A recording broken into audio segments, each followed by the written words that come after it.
তোমরা নিশ্চয়ই সকলে ভালো আছো। আজকে ক্লাস 11 এর আমি ক্লাস করাচ্ছি। ক্লাস 11 এ তোমাদের ত্রিভুজের সূত্রটা হয়ে গেছিল, সেটা তোমরা জানো। মানে রেজাল্টেন্ট ভেক্টর বের করানোর জন্য যে ত্রিভুজ সূত্রটা আছে সেটা করে দিয়েছিলাম এবং সেটা প্রমাণও তোমাদের করে দিয়েছিলাম। তো সেটা তোমরা নিশ্চয়ই ভালো করে দেখেছো। এরপরে আমি আরও কিছু রেজাল্টেন্ট ভেক্টর বের করানোর জন্য ফর্মুলাগুলো আমি বলবো, ঠিক আছে? তো সেগুলোকে আশা করি তুমি তোমরা ভালো করে দেখবে, ঠিক আছে? তো সেগুলোকে ভালো করে দেখতে গেলে আগে ত্রিভুজ সূত্রটাকে ভালো করে জানতে হবে, কারণ ত্রিভুজ সূত্রটাই হলো মূল সূত্র, ঠিক আছে? এবং ত্রিভুজ সূত্রের উপর ডিপেন্ড করে আমি আমাকে সবগুলোকে কভার করতে হবে এবং সবগুলো এর উপরে ডিপেন্ডেন্ট। তো ত্রিভুজ সূত্রটা আরেকবার আমি বলে এরপরে যে দুটো করেসপন্ডিং সূত্র আছে সেগুলোকে আমি বলবো। দেখো, ত্রিভুজ সূত্র আমি আগে বলেছিলাম রেজাল্টেন্ট ভেক্টর কেন বের করেছি, তার উদ্দেশ্য কি, এবং যে কোনো বস্তুর গতি জানতে গেলে আমি জানি যে কোনো বস্তুর উপরে সর্বদা একাধিক ভেক্টর প্রযুক্ত হয়, সেটা তোমরাও জানো। একাধিক ভেক্টর প্রযুক্ত হলে কি হবে, যে তার গতিকে যদি আমাকে নিরূপণ করতে হয় তাহলে ওই একাধিক ভেক্টরের লব্ধিকে নির্ণয় করতে হবে। ওই লব্ধি বের করানোর প্রথম যে সূত্রটা আছে ত্রিভুজ সূত্র, সেটাকে আমি এক্সপ্লেন করে দিয়েছিলাম, প্রমাণ করে দিয়েছিলাম। আজকে আমি তার করেসপন্ডিং, তার উপর ডিপেন্ড করে আরো দুটো সূত্র আছে। সেটা হলো, একটা হলো কি, যে ল অফ প্যারালেলোগ্রাম মানে সামান্তরিকের সূত্র, আর একটা হচ্ছে ল অফ পলিগন অর্থাৎ বহুভুজের সূত্র। আমি আগে এই দুটোই কিন্তু ত্রিভুজ সূত্রের উপরে ডিপেন্ডেন্ট। তো ত্রিভুজ সূত্রের উপরে ডিপেন্ডেন্ট হওয়ার জন্য এগুলোকে প্রায় তার সঙ্গেই তোমাকে মিলিয়ে মিশিয়ে পড়তে হবে। এখানে আমি বলি কি, দেখো, প্রথম যে সামান্তরিক সূত্রটা, এটাও অ্যাপ্লিকেবল, প্রচুর লাগে তোমাদের, যে এইটা জানি প্রায়, এটা একটা কি বাবু, সামান্তরিক।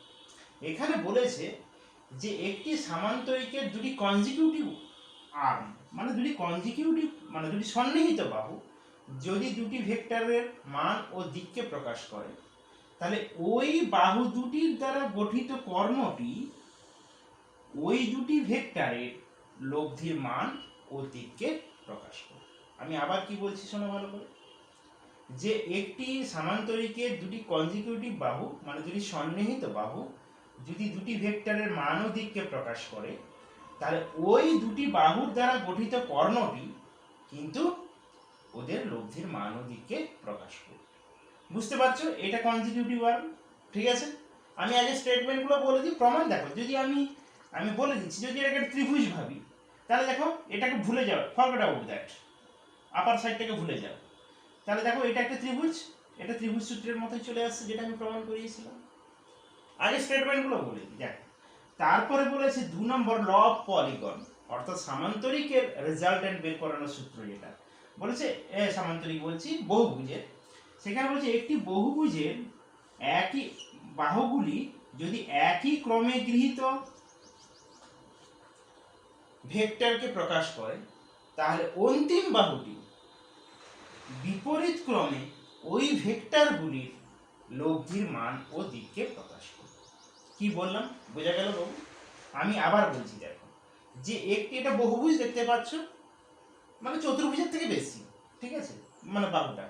যাই হোক, তো যদি এই বাহুগুলি তাদের কি করে, সন্নিহিত বাহুগুলি যে ভেক্টরের মান ও দিককে প্রকাশ করে, তাহলে অন্তিম বাহুটি ওই ভেক্টরগুলির লব্ধির মান ও দিককে প্রকাশ করবে বিপরীত ক্রমে অবশ্যই। তাহলে আমি যদি এটাকে যেরকম সামান্তরিক সূত্রের সঙ্গে মেলাবো, দেখো তুমি এরকম করতে পারো, ঠিক আছে? দেখে নাও, এই ত্রিভুজটা বাদ দিয়ে দেখে নাও, এটা একটা সামান্তরিক, এটাও একটা সামান্তরিক, এটাও একটা সামান্তরিক। কি বললাম, বুঝে গেল বাবু? বুঝতে পেরেছো? হ্যাঁ, তাহলে এইটা হলো কি, যে বহুভুজ সূত্র মানে রেজাল্টেন্ট বের করানোর জন্য, লব্ধি বের করানোর জন্য। এটা হচ্ছে সামান্তরিক সূত্র, লব্ধি বের করানোর জন্য। তাহলে সবগুলোই কিন্তু কোথা থেকে এসছে, ওই ত্রিভুজ সূত্রের উপর বেস করেই তৈরি হয়েছে। তাহলে এটা তোমাদের খুব একটা বেশি সবই লাগবে, তোমাদের এমনিতে যেগুলো সচরাচর অঙ্কের ক্ষেত্রে লাগবে, এটার থেকে তোমাদের বেশি কি লাগবে বাবু, এটা। কি বললাম বোঝা গেল? ল অফ প্যারালেলোগ্রাম, বুঝতে পেরেছো?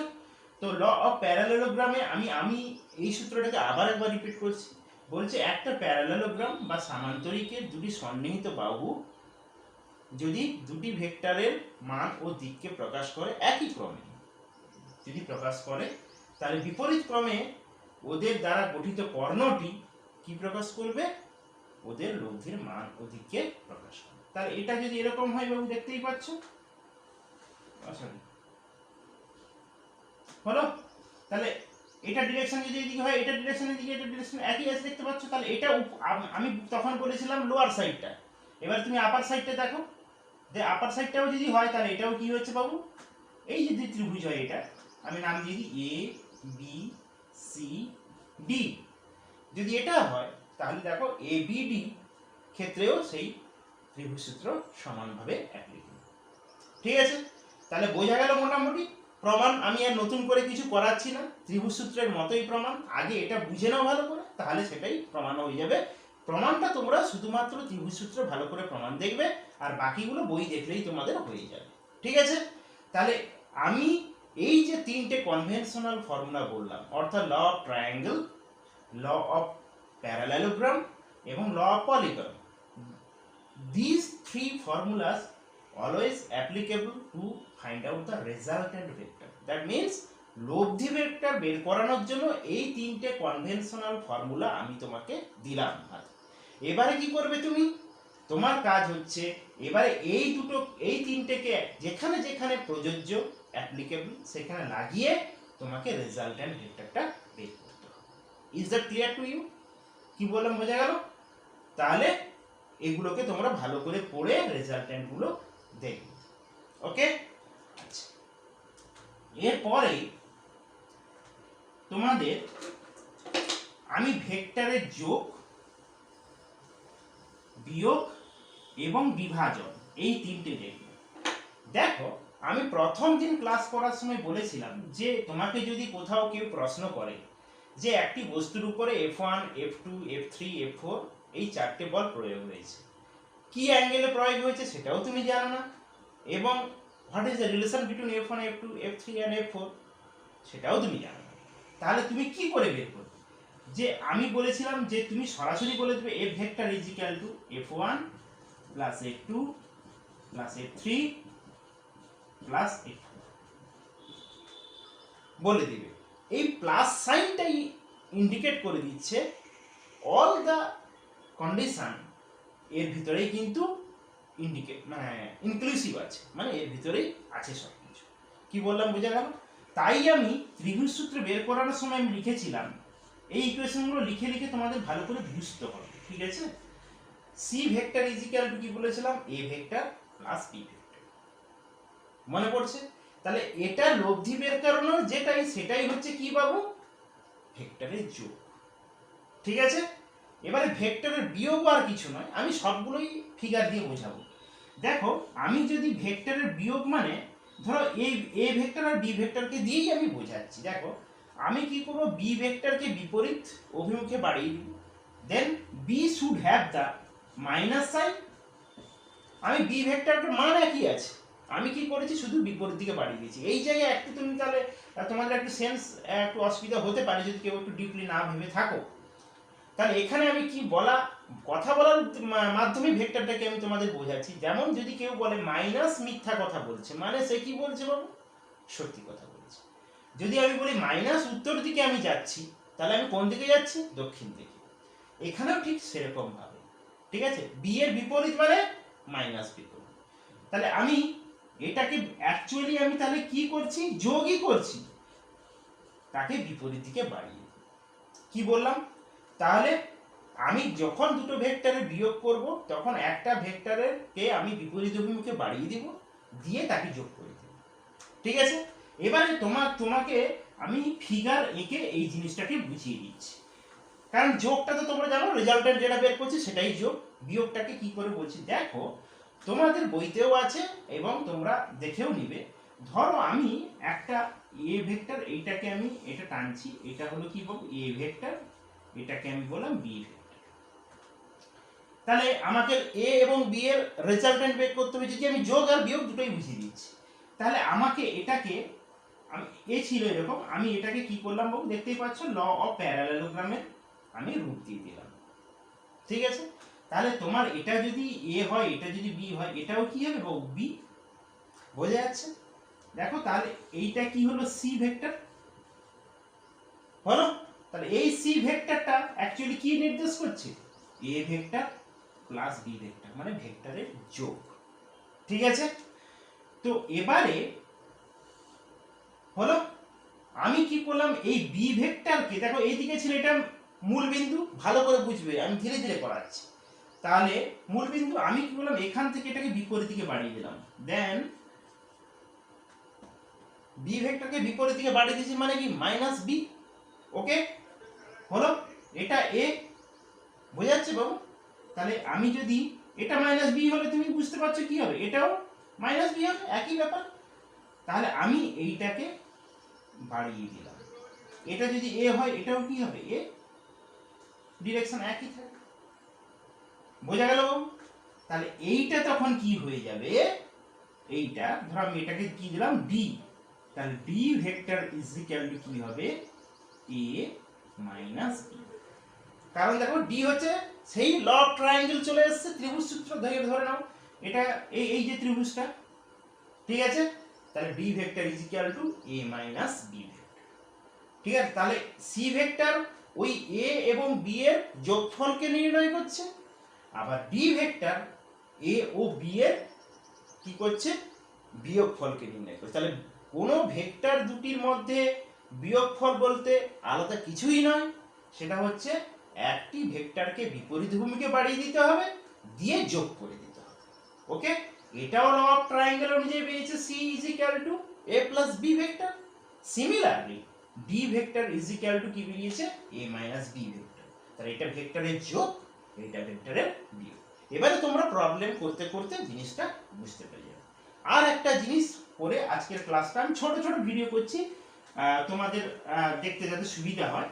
তো ভেক্টর বিভাজন এটা একটা বৃহৎ জিনিস। ভেক্টর বিভাজন বলতে কি বাবু, দেখো যে আমরা ক্লাস 7-8 পড়েছিলাম না, যে কোনো একটা বস্তুকে ঠেলা সহজ না টানা সহজ, এরকম ব্যাপারটা পড়েছিলাম, তাই না?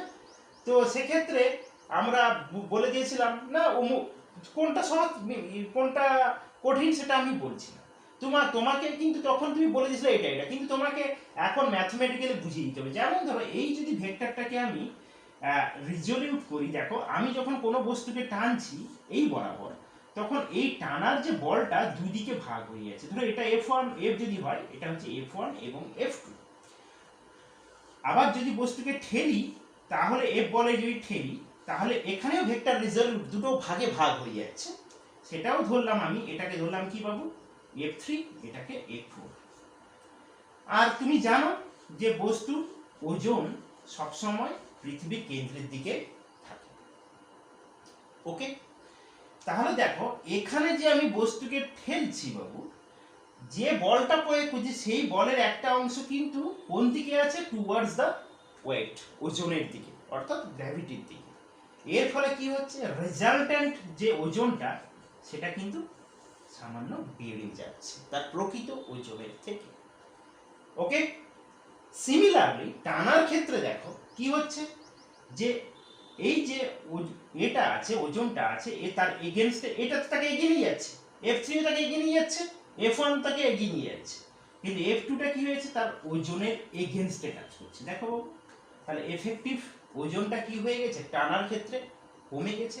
আমি এরকম লিখতে পারি, W minus F2 should be less than W plus F4, কারণ F2 এবং F4 তোমরা জানো এটা negative, that should not be the negative, it is the amount of the force.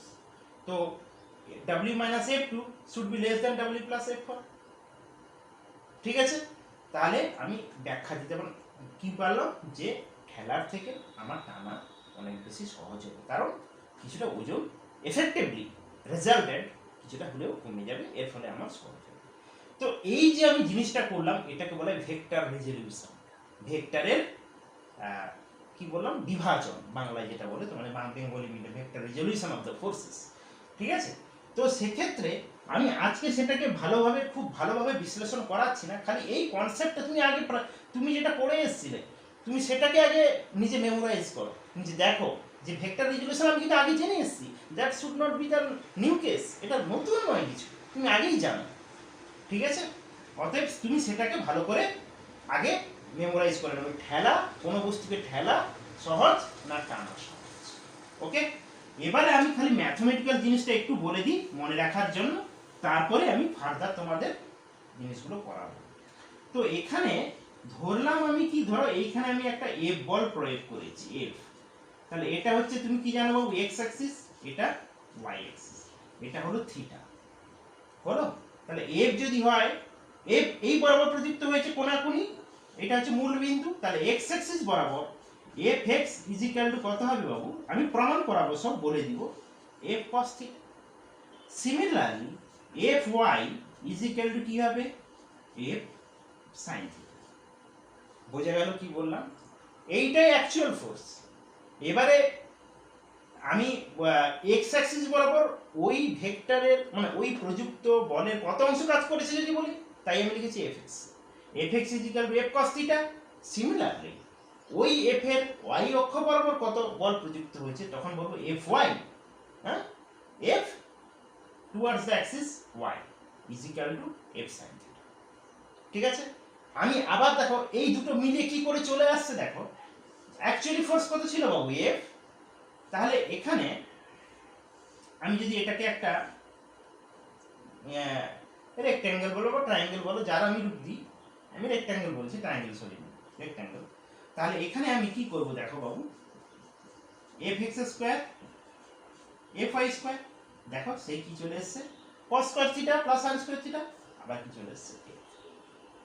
ঠিক আছে, আপাতত তুমি এটাই মনে রাখো, এইটাই হচ্ছে সব থেকে basic vector resolution of the forces, যে একটা ফোর্স আমি অ্যাপ্লাই করেছি with a certain angle x axis or y axis, then what will be the part according to along the x axis and what will be the part along the y axis, then fx is equal to f cos theta, fy is equal to f sin theta, basic thing।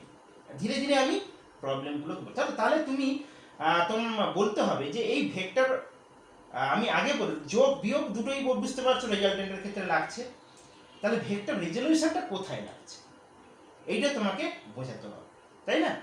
ধরলাম কি দেখো বাবু, এটাও actually resultant বের করতেই আমার কাজে লাগে।